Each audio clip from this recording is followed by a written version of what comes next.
Hello, good evening, and welcome to the DG Reading Club. I'm Matthew Lee, one of the co-founders and associate editors of Delayed Gratification, and this evening we'll be chatting to another co-founder and associate editor of the magazine, James Montague. I've been working with James as long as I've been working in magazines. We both started our first proper journalism jobs in Dubai a week apart from each other at the same magazine, and he's always been utterly tenacious and fearless when it comes to getting himself in the right places and in front of the right people to tell the stories that he finds really captivating. As I'm sure you know, he's primarily a football writer, but he rarely writes about people kicking balls into nets. He's far more interested in the culture, the politics, the economics of the game, and he uses football as a way to help us better understand what's happening throughout society. And the article we're discussing tonight, The Age of the Ultras, came out of the research James was doing for his fourth and most recent book, 1312 Among the Ultras, which saw him travel around the world to explore extreme football fandom and explore the links between football supporters and political organizations. This article, which you've hopefully all had a chance to read, is about Ukraine and the violent football fans who became part of the effort to overthrow Viktor Yanukovych. And then after the revolution, they joined far-right volunteer regiments to fight Russian and Russian-backed forces in east of Ukraine before finding themselves kind of brought into the political mainstream. And who knows, perhaps even in with a real chance of gaining real political power. Let's start with James reading an excerpt from the start of the article. So over to you, James. Hello, everyone. Thank you, Matthew, for that lovely introduction. The issue we're talking about here is actually from issue 34 of the Delayed Gratification here, which is Grayson Perry with the artwork for this one. And this is The Age of the Ultras. February 2019. Outside the main municipal building in the Ukrainian capital of Kiev, just a few minutes walk from Independence Square, Sergei Filimonov and a dozen of his friends and colleagues are unfurling a banner. It's a cold winter morning. Grey clumps of snow are piled up on the pavement, and the rain is falling harder with each passing minute. Filimonov and his group are here to picket the municipality over a potential real estate agreement that would hand a large chunk of public land to a local oligarch in what they say is a corrupt deal. The plan to reconvene a few hours later at a historical monument in the city to protest the recent killing of a female activist, Katerina Handzuk. Handzuk, an advisor to the mayor of Kherson, a city in the south of Ukraine, had become known for exposing local corruption. Her regular Facebook posts didn't discriminate. Police officers, government officials, and well-known businessmen were all exposed for their alleged wrongdoing. On the 31st of July 2018, Handzuk was approached by a man who poured a litre of sulfuric acid over her. She received burns covering a third of her body and underwent 11 operations. She died of her injuries 5 months later. She was 33 years old. No one has yet been jailed for her killing. We don't like the events surrounding the investigation into Handzuk, said Filimonov, a well-built man in his mid-20s, dressed in the expensive sportswear associated with the football casual subculture. The young men who have joined him are dressed much the same. Many with tattoos just about visible as they snake up their throats or poke out beneath their jacket sleeves. Filimonov's left arm is protected in a brace, his hand bandaged. He says he will keep campaigning until Ukraine's then President Petro Poroshenko intervenes to ensure that those guilty of Handzuk's murder are brought to justice. This is how Filimonov feels his days, in a carousel of direct action against what he views as the corrupt elite, who have operated with impunity for decades and are protected by a captive judiciary. But Filimonov isn't a liberal activist. He's a football ultra, part of a network of organised hardcore fans known for their colourful choreographies and pyrotechnic displays in the stands. He's the leader of Dynamo Kiev's most notorious firm, an active hooligan faction within an ultras group called the Rodichi, the Relatives. They're notorious for organising fights with other football supporters, often held in forests and fields, far from the prying eyes of the police. Filimonov is also head of the Kiev division of the National Corps, a political party that is part of an ongoing normalization of the far right in Ukrainian politics. The National Corps and similar groups are using new tactics that make them hard to pin down. cutting across national barriers and ideological lines as they protest against Petro Poroshenko, their biggest enemy after Vladimir Putin. Poroshenko, an oligarch who made his fortune from chocolate, was elected as the country's first president after the Euromaidan uprising, which deposed Viktor Yanukovych.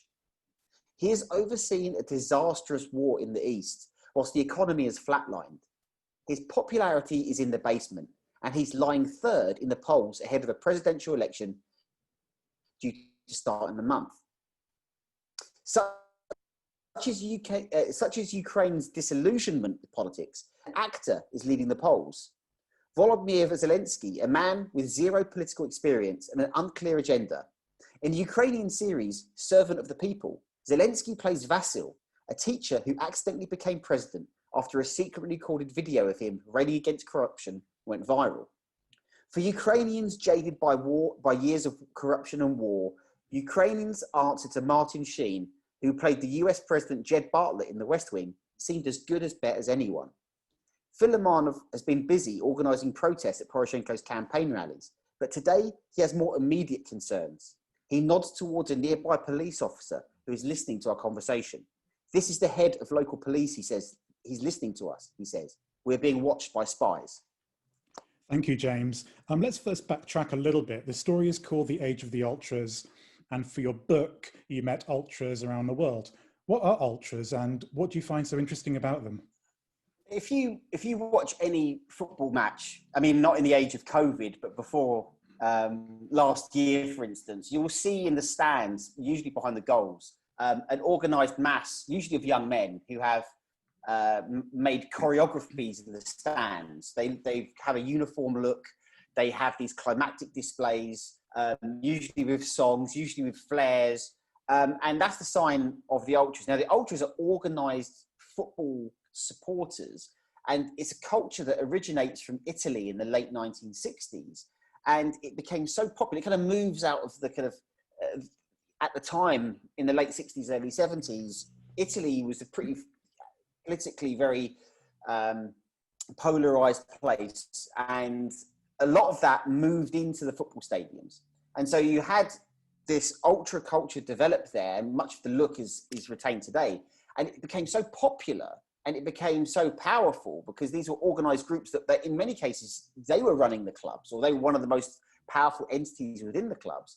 They, that kind of culture spread around the world, firstly to the Balkans, and then to Eastern Europe, then to the rest of Europe. Interestingly, not to England, that had its own kind of hooligan casual culture, which is slightly different to the ultras. North Africa, Asia, until it became one of the largest kind of youth cultures in the world. But what's also interesting for me is because a lot of people mistake ultras for hooligans, and hooligans often, you know, as the name suggests, people think that it is mindless violence. And a lot of what happened in England in the 70s and 80s was mindless violence. But the ultras, because they're such an organized group, and so much effort and organization has to go into kind of maintaining this kind of very hierarchical structure that exists kind of within and without football clubs, they often have the power to have political power because they're so very well organized. And in many cases, they take on some of the political identity of the places they come from at the time. So in Italy in the 70s, a lot of groups were very left-wing because a lot of groups were left-wing in Italy. If you look at Eastern Europe today, a lot of groups are very far-right because a lot of Eastern European societies in certain areas, certainly amongst kind of working class men, you know, have embraced the far right. And so that's reflective of that. So these are hardcore, organized fans who, you know, live by a rule of living outside of police control and of anonymity as well, which is, you know, something against authority. And that's one of the reasons why I call my book 1312, because one of the things that they all agree on, even though they're quite a kind of heterogeneous group, is their distrust and dislike of the police. And 1312 is a number. If you look out for it, you'll see it. You'll start seeing it everywhere. It's an acronym. It's actually a number code, ACAB, which means all cops are bastards, which, I mean, of course, doesn't mean that that's what I think, but it's something that they think. And I think that's an important aspect that when you want to understand why it is that they sometimes move into the political realm. So to focus on Ukraine, these football ultras were involved in the revolution of 2014 when Yanukovych was forced from power. What sort of role did they play, and how did they fit into this movement that was often sort of portrayed as broadly pro-liberal democracy? Well, one of the interesting, I mean, although I've just written this book about, and obviously this story was from the basis of the chapter that I wrote about ultras for the book, but one of the things that I've really been interested in ultra culture going back kind of 10, 15 years has been that jump from organized fans into the political realm.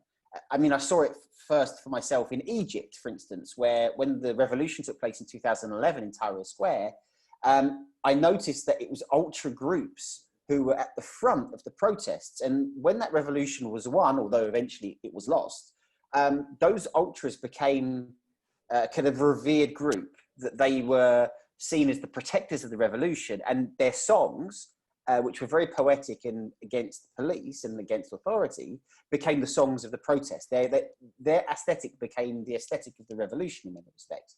But what was most interesting is because for years they had experience of fighting the police on an almost weekly basis, nobody else in a police state had that experience. Everybody else had been crushed. But the football fans were seen as kind of stupid thugs. And so they weren't really taken seriously. So that space developed where you basically had thousands of people, which wasn't left or right. It was pro-freedom. You know, it was anti-authority. It was anti the person in charge. So you had a wide range of people with different beliefs. Now, fast forward then to 2014, you had a very similar dynamic going on when Maidan took place. Because yes, it was, you know, the spark for this was Yanukovych refusing to sign the European Association Agreement, which have moved Ukraine closer to the European Union sphere of influence than to the Russian sphere of influence. But lots of people were unhappy with him for many different reasons, and they found a common cause. And the ultras went to Maidan, even though many of them were on the right, radical right, and the far right of the political spectrum, and found common cause with many of the people who they'd been beating up over the previous couple of years. I mean, I know one activist in particular who for years had been complaining about racist chanting amongst ultras in the stands. And he would be, you know, I mean, he was threatened. I mean, he was seen as the enemy because he was telling Western media about what these groups were saying they were doing. And then suddenly the people that he could have supported and these groups were all on the same side. He found it quite difficult to reconcile that, because it's like, what happens when this is over? I mean, are you going to change back and come after me again? But what was interesting is that they went there, and of course, who has the experience against the police and against the kind of militias that were formed to crush those liberal protesters? It was people who had been fighting the police and fighting each other and had been derided as nothing but hooligans for the previous decade. So when push came to shove, you know, this was the muscle at the front. And it's interesting, if you speak to, you know, very liberal Ukrainian activists at the time, you know, they'll recognize the politics of many of these ultra groups. I mean, you know, Dynamo Kiev, for instance, one of their groups is called, you know, the White Boys Club. You know, one of their firms is called the Terror Family. It gives you kind of an idea of where you're going with that kind of stuff. So it's yeah, it was fascinating to see how many kind of liberal activists then reconciled that politics with the fact that there was a common enemy. You know, the enemy of my enemy is my friend. And that enemy first was Yanukovych, and later Vladimir Putin with what was happening with Russian and Russian-backed forces in the East. And your guide to this world of Ukrainian ultras is a man called Sergei Filimonov. He's got a very large following on Instagram. You can see him there. There he is, showing off his muscles, his gun, and his tattoos. Tell me about Sergei, and what was it like spending time with him? Yeah, handsome guy, isn't he? Look at that. You know, so he's a fascinating character. I mean, I knew that I wanted to go to Ukraine and tell the story of the ultras role. I mean, I first went to Ukraine in 2014 to do a story for the New York Times about Shakhtar Donetsk, who come from the east. And obviously, Donetsk was one of the cities that was destroyed, and it was quite poignant because it was only 2 years previously. The European Championships was there. I think England even played that stadium in Donetsk, you know, and then this team goes off and, Shakhtar Donetsk can't play in Donetsk anymore. So then he had to play in Kiev and it was kind of homeless. But what was interesting is that I met some Donetsk fans who had come to Kiev so that they could volunteer for a new volunteer battalion called Azov, the Azov Battalion. And what I wanted to tell that story, and I made some inquiries, and I was introduced to Sergei because he had been he's the leader of the Rodici, which is a kind of a firm of hooligans that basically they do a thing called there's a kind of a sport outside of football called Okola Futbola, which in Russian means around football. And this is, instead of fighting at stadiums, groups now meet and fight each other in like forests or in fields, so far away from the police. It's very organized, almost like MMA. People are properly trained. There are rules. You can't use weapons. People aren't drunk. These, and there's a certain kind of honor code to that. And Ukraine has the best firms. I mean, they fight in Sweden, they fight in Germany, they fight in Russia and Poland. The relatives of Dynamo Kiev and Sergei Filimonov in particular was basically one of the best in the world. And what was interesting when I found out about him was that I'd found that he had gone into Maidan, he'd played a role there, had gone to fight for the Azov Battalion. And the Azov Battalion, 60% of its volunteers came from the ultra scene. So not just Kiev, but also from Lviv and Kharkiv and all sorts of other teams all around. And he joined the Azov Battalion. And to be frank, the Ukrainian military was getting its ass kicked by, very sophisticated Russian-funded troops, and in some cases even direct conflict with Russian troops. Azov made a name for itself. Their commander, Andrei Beletsky, made a name for themselves because they actually managed to win back and repel the Russians from the kind of strategic kind of Black Sea port city of Mariupol.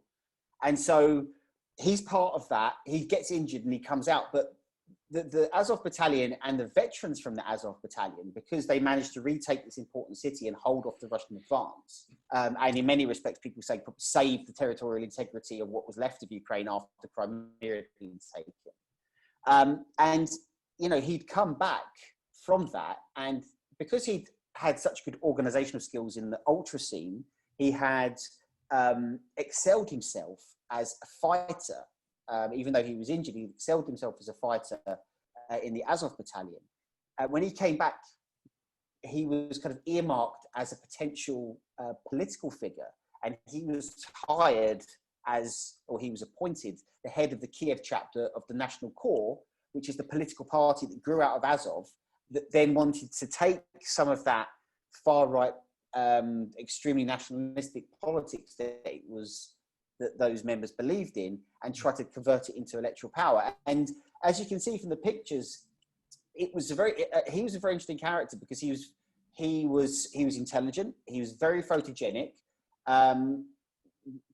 When you see a lot of the other characters who are involved in National Corps and Azov, they quite clearly have they have swastika tattoos. They have even you can see some of these tattoos here are fairly problematic, but I mean, they're not, number codes like 1488 and things like that.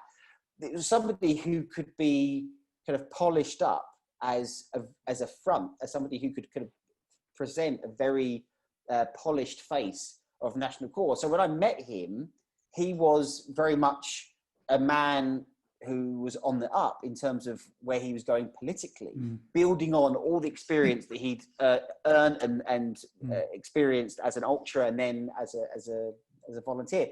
And I was very lucky. He let me into his world for a couple of weeks, and I visited him in Kiev, went to a game with him, and it was fascinating hearing.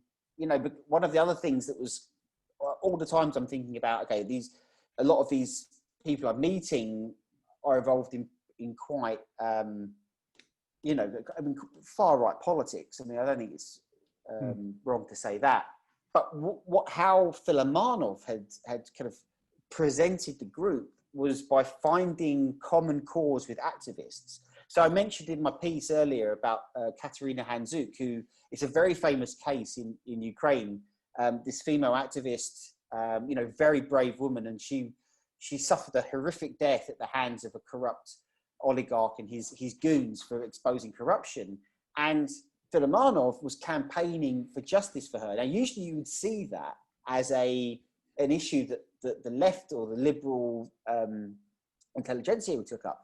But his group, the Kiev chapter of the National Corps, was taking that up. And the issue of theft and oligarchs using their power to take land was another one. It was finding issues that kind of cut across or what, with the political horseshoe kind of met at that point.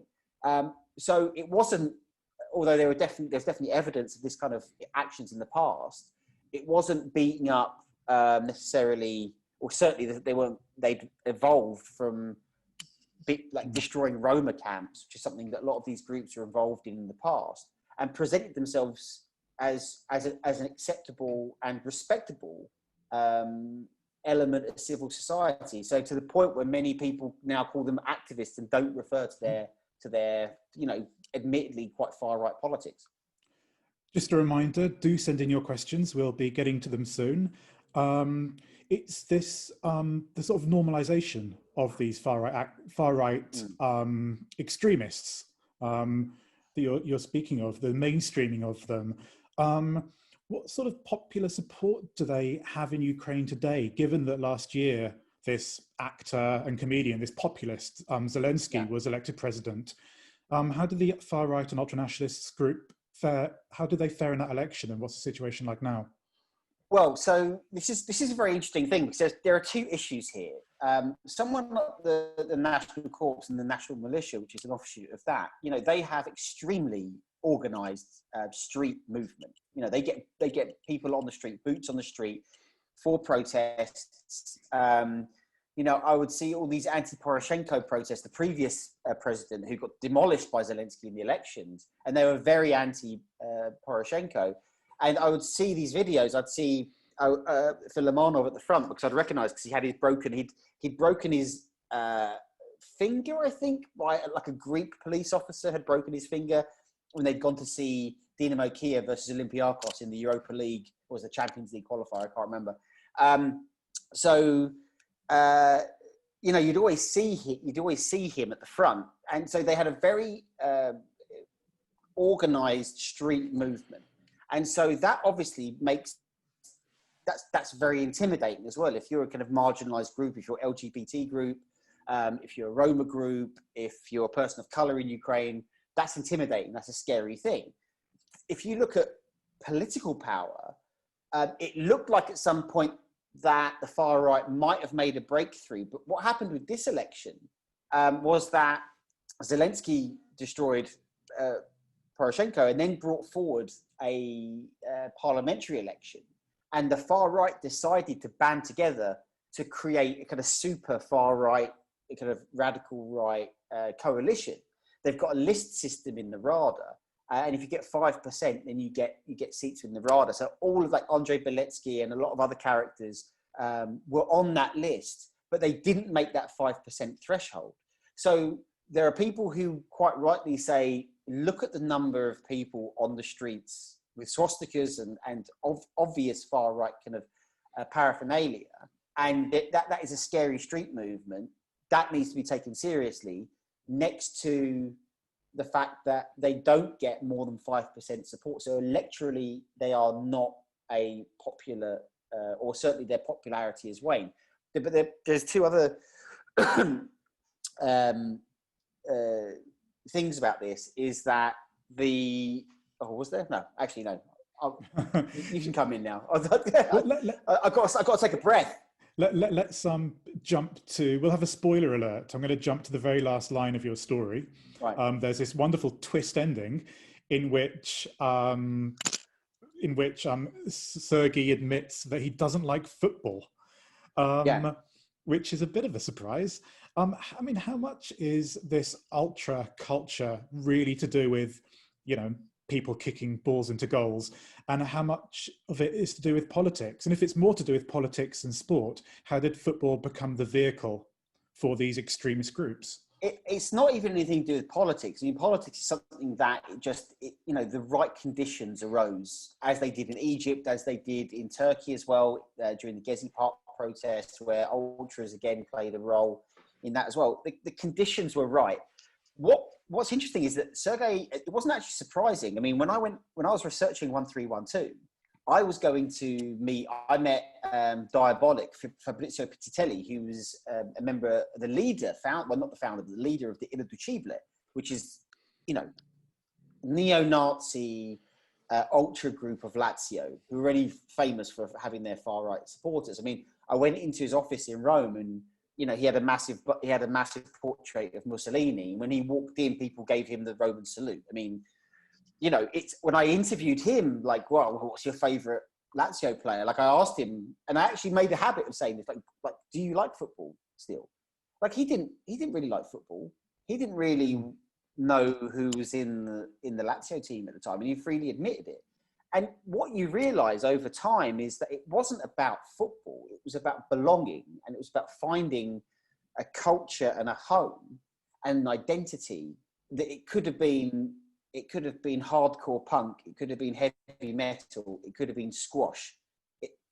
These guys, because of where they came from and the skills they had, Filimonov trained as a wrestler. And at one point he said he wanted to be an Olympic wrestler because he was very good. But he comes from kind of poor background. Like, the only other options he said that were open to me were I could go and be an oligarch's bodyguard, basically, and go, and be part of the problem. Or, it turns out that he was very good at fighting and he found a home in this Okola footballer scene. So it is about identity and bonding and belonging and finding a culture that you can find a gang, basically. And so it had nothing to do with politics until it had everything to do with politics. Mm. In my introduction, I described you as fearless. I know I would be pretty terrified hanging out with these huge hooligans with swastika tattoos. While researching your book, which took you around the world meeting extremists, what was the scariest situation you found yourself in?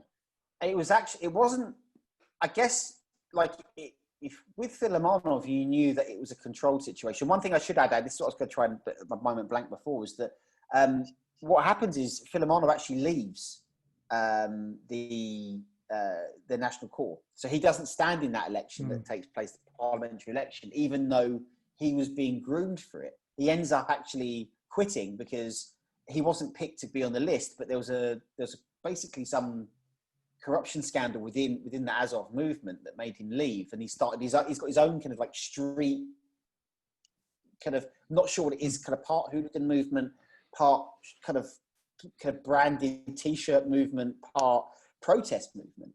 And so he kind of moves on from that. So he's not part of the story. What was the question again? The question was, what was the scariest situation you found yourself in? Yeah. So Filimonov wasn't, because it was controlled. It was, of course, there was some quite intimidating characters, but ultimately, these were people at the time who wanted some kind of political power or something. You can't go around just cracking skulls of, English journalists that turn up. And that was a lot of the case with a lot of the people that I met. What really scared me was the times when the violence got out of control. And so it didn't matter who you were, what you were, and people didn't know you were there to do certain things. So at the end of the book, I go to Indonesia, which has one of the most violent football cultures in the world. And there's a moment where I'm taking a bus, like a 24-hour bus with a load of ultras for Persija from Jakarta. And we stop about an hour outside Bogor, the city. And we start, like, the rival team of Jakarta, of Persija, who they're not even playing each other. They find out the bus is by the highway, and we basically get chased by two groups of men with machetes. And there's a moment, and I write about this in the book, where I'm like, this is like I am going to die here. Like, there's no way out. They're that way. There's a massive highway in front of me. There's no escape. And then suddenly there's a crash on the highway, which could distract the situation, and we manage to escape. And the bus turns up, and we manage to escape again. So that was pretty close, but close enough for me to not do a book like this again, I think. But yeah, it wasn't funny enough. Yeah, it wasn't the Nazis the most terrifying thing. It was just being in the wrong place when there is that kind of outbreak of violence, and it can happen. And once that happens, kind of all bets are off. Well, we're all very glad you're still alive, not least because you're going to answer some questions from our readers in a moment. I'll ask one more question. Now is a really good time to send your questions for James to questions, aka Marcus. But finally, James, when you're writing about people with extreme and unpleasant views, fascists and racists, do you worry about the moral quandaries involved? Are you giving these people a platform that they should not get? Would we be better off ignoring them completely than giving them, more publicity? It was a really big issue that I had to grapple with when I was doing this. And I remember talking to my publisher, Ebury, around the times, when I handed in the manuscript. And we had that discussion. And I had that discussion with myself through this entire process. At what point am I reporting, and at what point is that going to be publicity for them in some ways? But what I decided is that if you're honest in the reporting process, and I was honest with the people I was with at all times, and I wasn't going in there saying, I love Hitler, and then that's the access that I was going to get.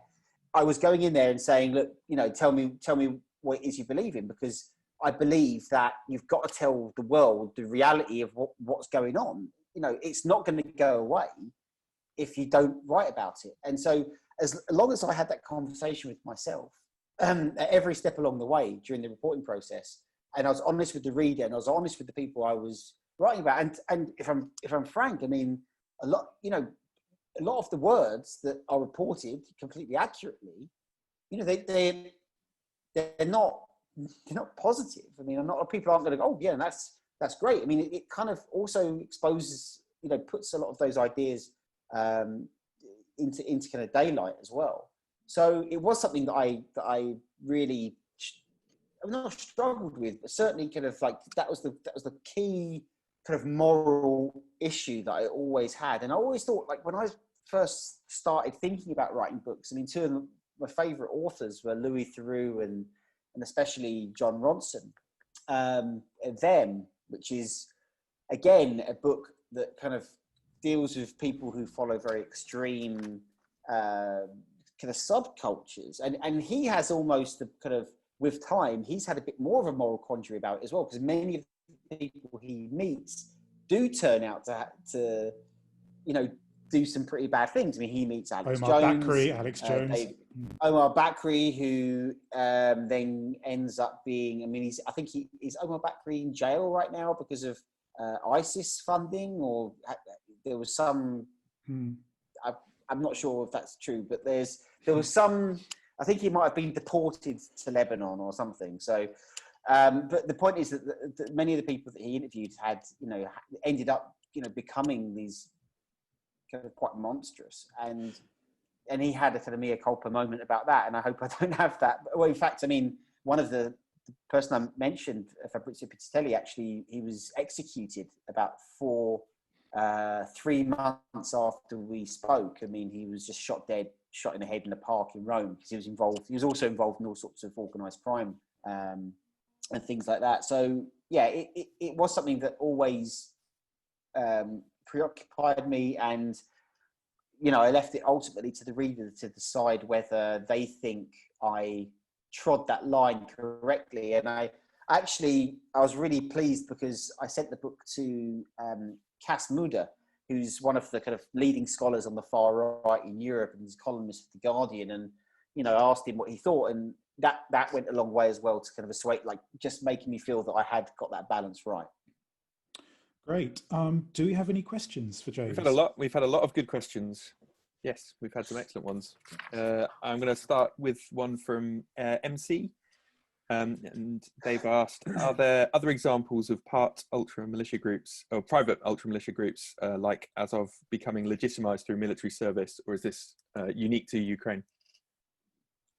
I think it is quite unique. You do see kind of street groups, street like in the Balkans, for instance, you've seen ultra groups, especially if you see what happened with Arkan and Adelia, which is the Red Star Belgrade ultras group, and they gave a lot of their members to fight in many of the Yugoslav wars, not just Red Star, also Dinamo Zagreb, also Hajduk Split in Croatia. And if you go to those stadiums today, you will see memorials to the fallen ultras. In fact, there's one, in Croatia, they have this, a lot of Zagreb fans think that the opening battle of the War of Independence was when Zagreb played Red Star Belgrade at the Maximar Stadium in that famous game that had to be called off because there was a riot on the pitch, and Arkan was pitch side then. A lot of that's been debunked because the league carried on, but in terms of myth that's propagated in Croatia. And so, yeah, those are many examples, especially in the Yugoslav war. And then you also had, later on, groups often, especially in the Balkans and Eastern Europe, have been kind of used by the radical right and ultra-nationalists as well to enact street politics. So, for instance, in Serbia, a lot of, there were mass riots when Kosovo was recognised it declared independence in 2008, and the US embassy was attacked. When Gay Pride took place, Gay Pride was attacked, and it was under massive police presence, and it was seen that it was the ultra groups, not one ultra group in particular, but a kind of coalition of them that were involved in that because they shared many of those views against. And it just so happened when Alexander Vucic came to power, people know him for his involvement in propaganda during the last days of the Milosevic regime and current president of Serbia, that as soon as he came to power, that all stopped. So there is a real connection in the Balkans between people who share, and not just Balkans, but in Eastern Europe, Poland, Hungary, places like that, where radical right and ultra-nationalist politics of the curve is replicated in the politics of the people that have come to power, and usually they have helped along the way to build that movement. Thanks. And then we've got another from Misha saying, how do players, managers and others involved in the game feel about the ultras? Are players ever involved in the political activism in your experience? It's a difficult one because I often get asked this, and when you're on the right side, it's such a fickle business. And when you're on the right side, then it's fine. But if you're not, then you've got a lot of trouble. Players have moved. If you look at Italy, for instance, Italy is a incredible, because this is the birthplace of ultra. Even though ultra culture today is kind of a mixture of what you see with the Barras Bravas, which is the culture in Argentina, Torcida in Brazil, casual culture, hooligan culture from Britain, mixed with ultra culture. That's kind of what you see around the world today. But like pure Italian culture, there's a brilliant example of how powerful these groups were within the club. They like Diabolic and the Irreducible in the in the late 90s, early 2000s, effectively controlled that club. They set up their own marketing line, they made their own shirts, and they were outselling the Lazio, the Lazio shirts. They were getting free tickets from the club to keep quiet, selling them, making a profit. They had their own radio station. And more importantly, if a player wasn't performing, or a player was going to be sold and they didn't want that to happen, they would walk into the dressing room, and say, this isn't happening. And there's his name escapes me. There's one player in particular who didn't want to come and play for Lazio, and he, they went to his club in Parma and just turned up and said, and then he got a face-to-face meeting with Diabolic. Like Diabolic just turned up and was like, how did you get to see me? That was the power they had, and players in many respects had to kind of accept it. Today's a very different game. Like if you see in Germany what's just happened before Corona, where a lot of fans are very unhappy with the ownership of RB Leipzig and especially Hoffenheim. What happened when you have banners against the owner of Hoffenheim at a Bayern Munich game? the players decide that they walk off in solidarity with the chants against the billionaire owner, not with the solidarity with the fans who are fighting to keep kind of big money out of football. So the nature of it has changed. But at one point, it was a very direct control, and obviously, it's different when you're in smaller leagues where there's less money involved and there's a smaller gap between the terraces and the football teams. But it has certainly changed. But the relationship often was not cordial. Perfect. We've got time for a couple more. So one from Marku, which is disaffected veterans, sports clubs and militias sound so much like 1930s Germany that it's difficult to even think of any other comparisons. Are there any other historical parallels that might help us understand these developments? Save the easy ones. I mean, I think the yeah.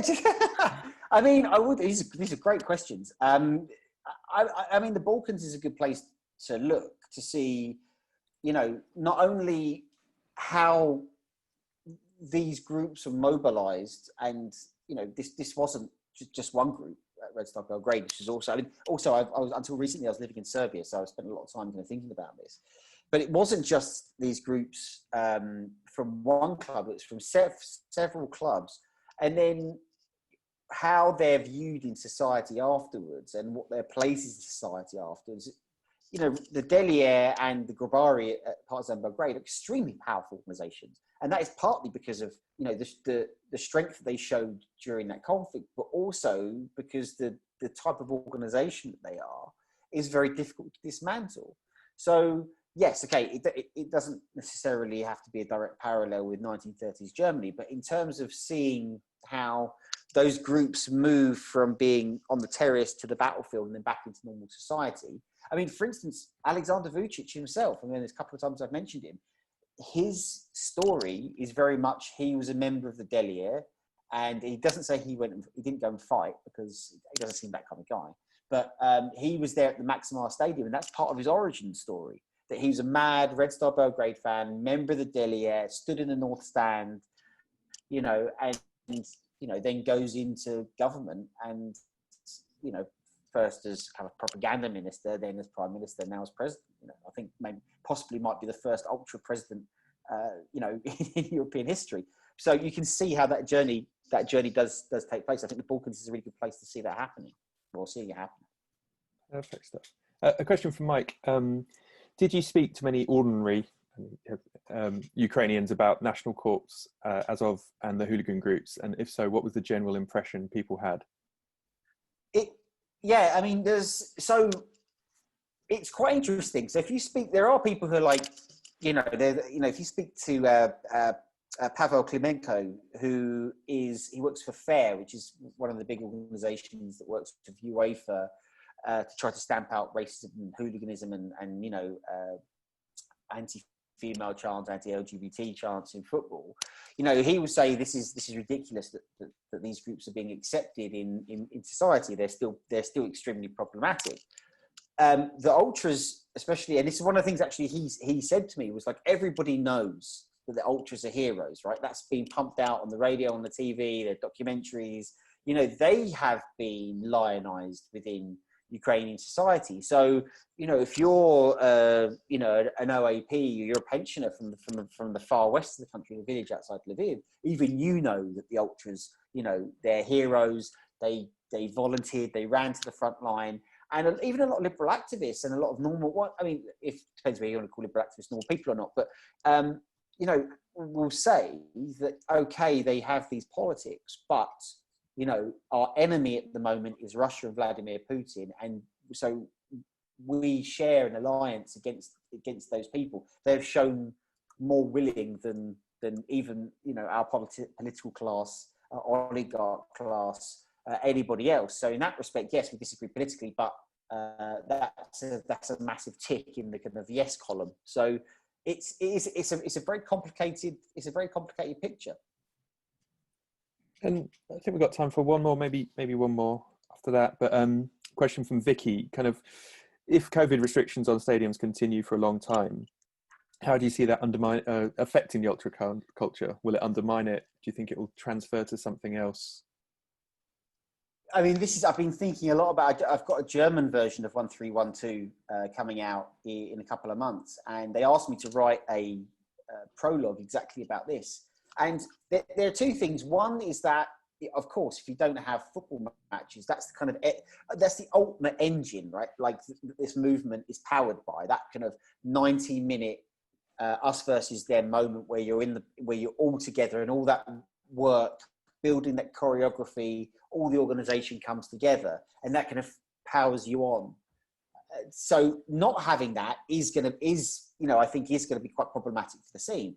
At the same time, what have we seen from ultras around the world? One of the things that kind of really surprised me was when you look into it is the amount of, they kind of almost become in moments of crisis, like a kind of an extra emergency service, whether it's a kind of fires in Greece, earthquakes in Turkey, earthquake in Croatia, poverty, food banks.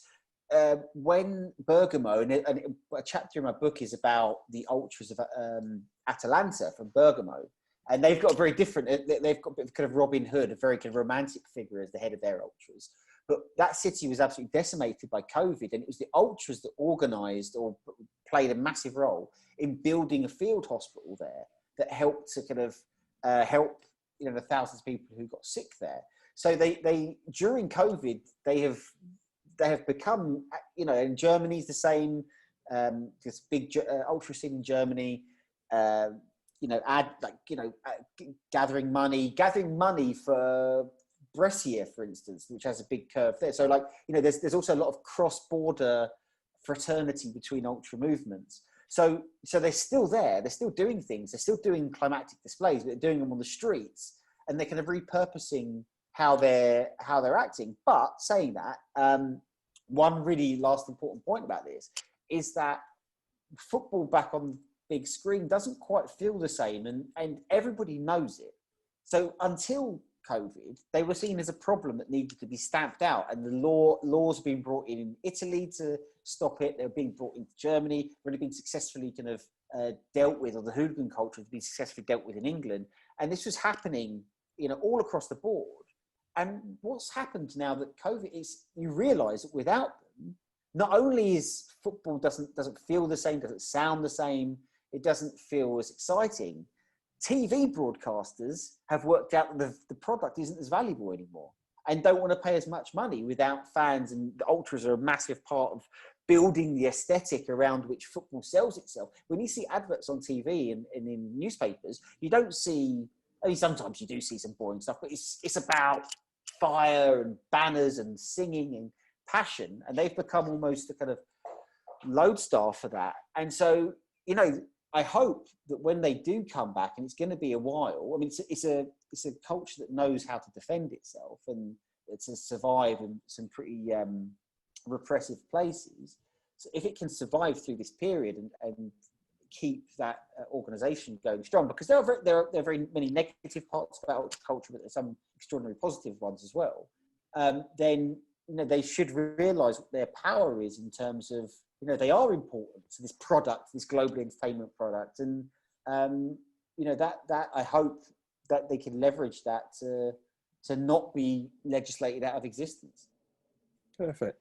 I'll hand back to Matt in just a minute to sign off. I'm sorry I didn't get to all your questions, but James, thank you so much. A little plug, the book is for sale via the Slow Journalism website, the best place to get it. And also, if you want to read a very different sort of story from James, then he's writing, I think, on UFOs for the next issue, which will be out very soon. But I'll hand back to you, Matt, just to wrap up. But thanks, everyone, for your questions. Thank you. Thanks, James. Hope you get your broadband internet soon. But it sounded okay, right? That sounded all right. It sounded good. Break up too much? No, it sounded good. I'm sure Istanbul and Turkey will be very fertile ground for your football meets politics meets culture adventures. Thank you everyone for spending your evening with us. It's really appreciated. Such great questions as well. We'll be doing this again pretty soon. We'll be making an announcement about our next guest pretty soon. And please, if you like what we do, the best way to support us is to subscribe to the magazine. It's reader-funded, ad-free, independent journalism, and we can't do it without you. So you can subscribe through the website. And I think that's it. Anything else to add? Anyone? Thank you very much for coming and listening. Brilliant. Thank you all. Good night.